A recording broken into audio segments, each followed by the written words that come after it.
Dios te bendiga, te hablamos de parte de una mano amiga y queremos seguir compartiendo la palabra de Dios con todas las personas que vean nuestros videos y que les sea de bendición, porque en estos tiempos finales que estamos viviendo tenemos que apresurarnos, tenemos que buscar a Dios como nunca antes, tenemos que ser fieles, tenemos que orar y asistir a nuestras iglesias respectivas, tener esa comunión fuerte con Dios, porque hoy más que nunca la necesitamos. El mundo sigue su camino, el diablo sigue con sus propósitos, el pecado no para, la muerte no para, así que tenemos que buscar a Dios, porque la palabra de Dios dice en el libro de Apocalipsis que una de las razones por las que el enemigo está trabajando duro, el diablo, es porque sabe que le queda poco tiempo. Acuérdese que los propósitos de Dios están sujetos al tiempo y al espacio.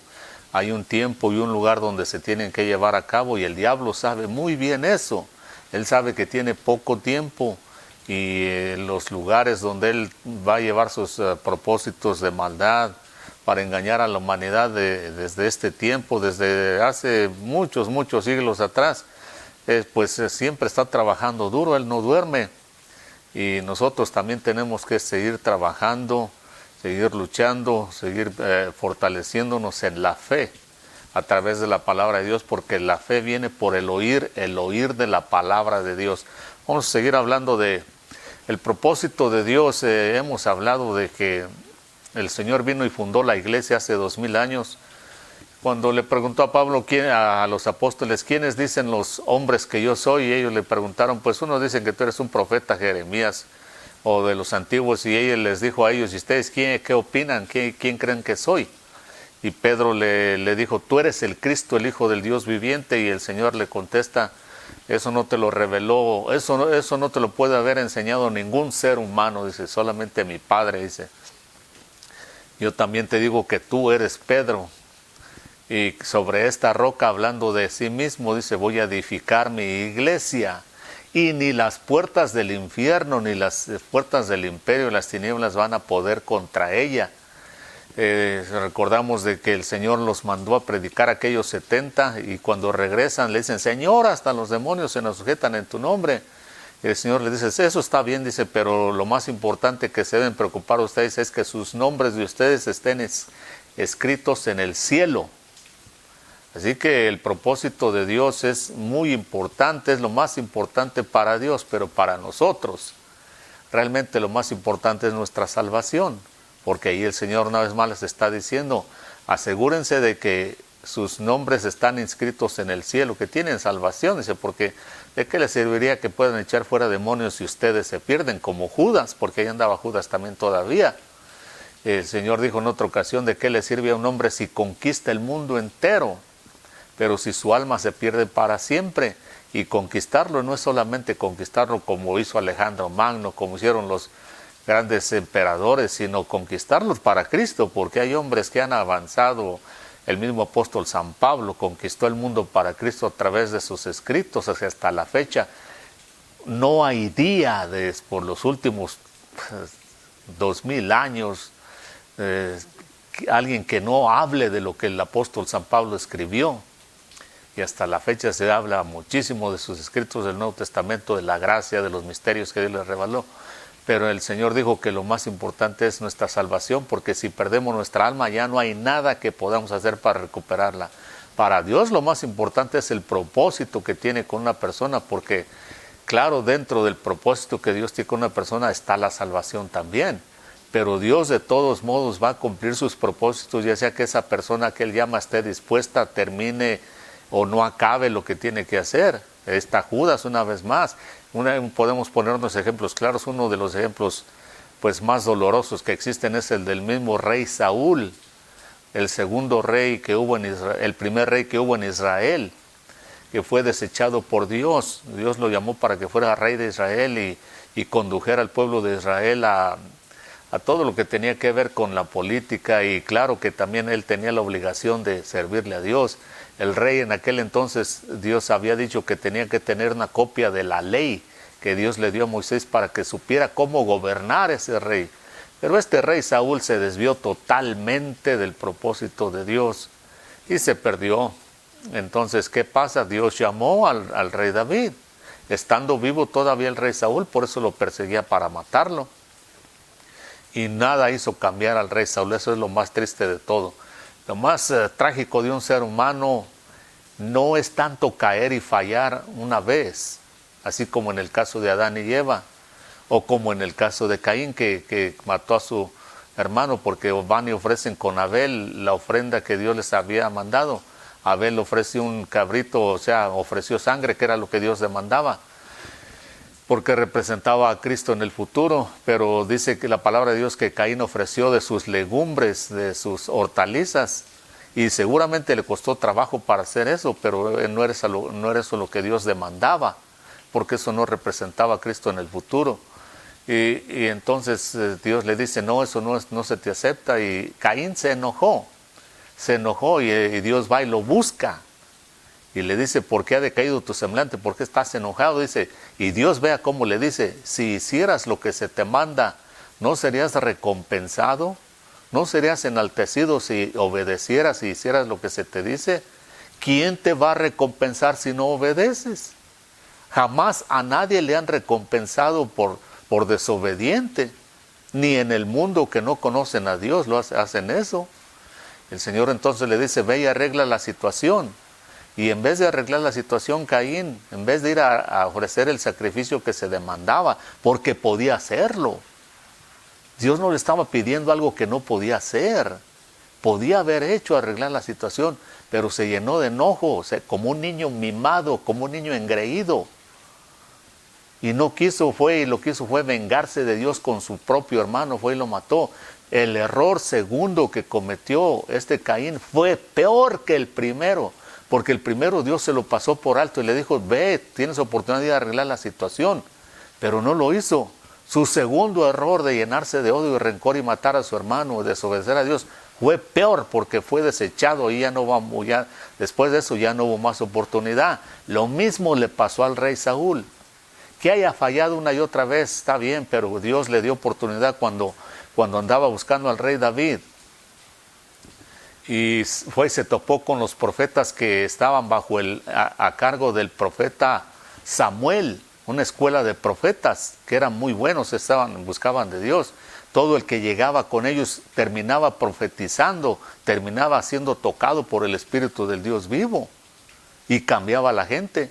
Y a Saúl, con una de esas ocasiones que fue a buscar al rey David para vengarse, para matarlo, se topó con esos profetas también y terminó profetizando, siendo tocado por el Espíritu del Dios vivo.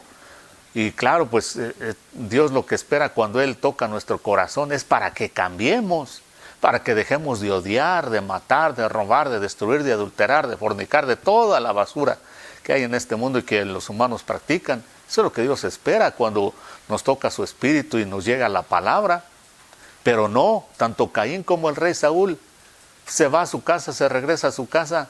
Al siguiente día dice que estaba comiendo y le pregunta a su hijo Jonatán, ¿dónde está David? Y su hijo Jonatán le dice, pues él fue a hacer un sacrificio allá con su familia. Y dice que este rey Saúl se enojó tanto que lo maltrató. Le dijo palabras que solo en esa ocasión creo que lo registra la Biblia, en toda la Biblia, lo que le dijo. Hijo de la perversa, ¿acaso no sé yo que tú te has aliado con él? En nuestros días se usarían otras palabras muy malas, muy feas, muy torcidas y muy sucias, que no las vamos a usar, pero en aquel entonces eso fue lo que él quiso decir. Y aparte de eso le lanza la lanza que tenía ahí, la flecha que tenía ahí, siendo su propio hijo. Y el día anterior estaba profetizando. Así hay mucha gente. Por eso hay mucha gente que no cumple con su propósito. En vez de hacer caso a la voz de Dios, y aunque Dios les toque con su espíritu, les dé lo mejor de su palabra, siguen empeñados con su odio, con su rencor, con su resentimiento, con su adulterio, con su fornicación, hasta que es demasiado tarde, claro, porque no vamos a estar aquí para siempre. Sin embargo, Dios llamó al rey David. Ungió al rey David, se murió el rey Saúl y Dios continuó y hizo su propósito con el rey David. Así que tenemos que tener mucho cuidado, porque los propósitos de Dios, el llamamiento, puede estar sujeto a un tiempo determinado y a un lugar determinado, pero no necesariamente a una sola persona, porque si le falla a alguien, el Señor, pues lo mismo que le dijo, ya tengo mi rey, ya tengo quien, Lo mismo pasó muchas veces con los profetas, lo mismo hasta con los apóstoles, porque Judas falló, pero ya tenían el reemplazo de él. Dios ya tenía otro que se llamaba Matías.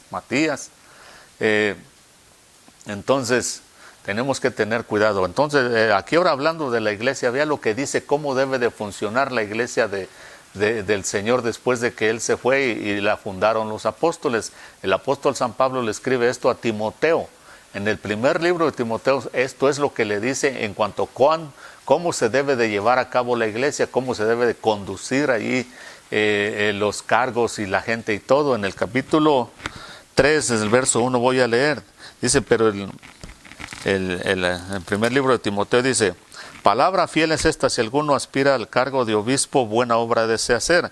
Un obispo, por lo tanto, debe ser pues irreprochable, marido de una sola mujer, sobrio, prudente, de conducta decorosa, hospitalario, apto para enseñar, no dado al vino, no pendenciero, no, sino amable, no contencioso ni avaro, que gobierne bien su casa, teniendo sus hijos sujetos con toda dignidad y obediencia.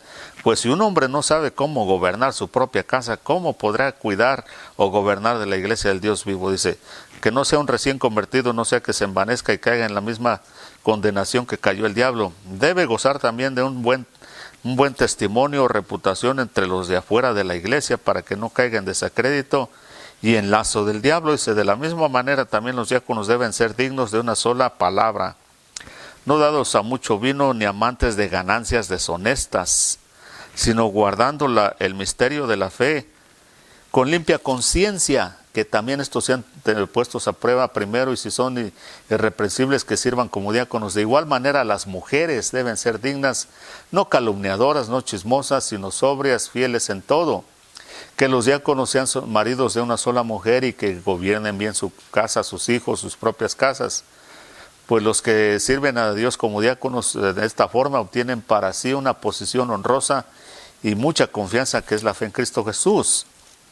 Y dice, te escribo estas cosas esperando oír a ti pronto, pero en caso que me tarde te escribo para que sepas cómo debe conducirse uno en la casa de Dios, que es la iglesia del Dios vivo, columna y sostén de la verdad. Aquí está entonces una de las cosas que escribe el apóstol San Pablo a este Timoteo en aquel entonces, hace 2000 años. Dice, de esta forma es como se debe de conducir uno en la iglesia del Dios vivo, que es columna y sostén de la verdad, baluarte de la verdad. Eso es lo que debe ser la iglesia de Jesucristo. Cualquier iglesia que se diga que es cristiana, sin importar la denominación, el lugar donde esté, la época, nada, este es el propósito de Dios con una iglesia o gente que se diga que pertenecen a la iglesia del Dios vivo. Tienen que ser columnas y sostén de la verdad. Y para empezar, la fuente de la verdad tiene que estar entonces allí. La fuente, porque la verdad no es nada más así como lo que se inventó Confucio o cualquier filósofo, no. Toda verdad realmente viene de una persona, de Dios, más específico del Señor Jesucristo. Porque Él en una ocasión le dijo a los apóstoles, yo soy el camino, yo soy la verdad y la vida. O sea, toda verdad buena, porque también hay verdad mala que se inventó el diablo y que sigue inventando. Pero toda verdad buena viene del Señor Jesucristo. Él es la fuente de toda verdad. Así que para que un lugar, una iglesia, haya verdad de Dios, tiene que estar ahí la fuente de la verdad. Aparte de la palabra de Dios, tiene que estar la palabra de Dios. Esa iglesia tiene que guiarse por la palabra de Dios, que es la Biblia. Columna y sostén de la verdad. Es la Biblia, la palabra de Dios, interpretada lo más adecuadamente, lo más acertadamente. Y tiene que estar allí como invitado especial, aunque no se vea, la fuente de la verdad, que es el mismo Señor Jesucristo, a través del Espíritu de verdad también. El Señor dijo, yo me voy a ir, en el capítulo 16 de Juan. Dijo, yo me voy a ir, dice, pero voy a enviar al Espíritu de verdad, al Espíritu Santo de Dios. Él los va a guiar a toda verdad y les va a recordar todas las cosas que yo les enseñé y las que han de venir también. El Espíritu de verdad, dice, Él va a ser como yo, dice. Solamente que pues yo me voy porque pues tiene que venir Él para que Él pueda estar en todo lugar, en todo el mundo, en todo momento, en toda situación. No era como el Señor que podía estar en un lugar al mismo tiempo solamente cuando andaba en un cuerpo físico, pero ahora a través del Espíritu Santo de Dios, Dios puede estar en todo lugar y en toda persona que le reciba al mismo tiempo.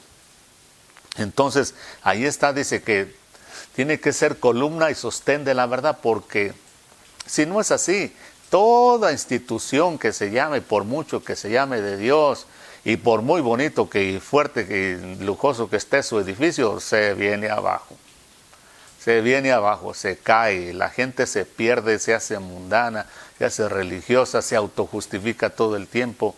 No, aquí el apóstol está diciendo, dice, todo aquel que quiera ser obispo o que quiera servirle a Dios en cualquier cargo, no solo de obispo o de diácono, dice, tiene que ser marido de una sola mujer, no borracho, no pendenciero, que no sea, le gusten las ganancias deshonestas, que no sea ladrón, que no sea mentiroso, que no sea adúltero. Todo eso son requisitos fundamentales para poder servirle a Dios de una forma que sea provechosa, de una forma que la gente pueda ver, bueno, pues no es perfecto, pero sí tiene de qué hablar, sí tiene que decir, sí puede opinar, sí es digno de que se siga su ejemplo. De otra forma, porque el Señor dijo, ustedes son la luz del mundo. Esa es la función de la iglesia y esta es la forma que uno funciona como luz, siguiendo aquí las instrucciones que el Señor dejó a través de sus apóstoles. Aquí le está diciendo, vea todos los requisitos y son muchos y no es fácil. La mayoría de las iglesias hoy en día, pues claro que ni siquiera las siguen, pero hay iglesias que se desviaron totalmente y están perdidas. Allí no está ni Cristo, ni el Espíritu de Dios, ni nadie. Ahí puede haber todo lo que sea menos ellos, menos el Señor. Hablan en nombre del Señor, pero a Él no lo dejan hablar. Se reúnen en el nombre del Señor, pero a Él no lo dejan entrar, porque sinceramente no lo quieren allí.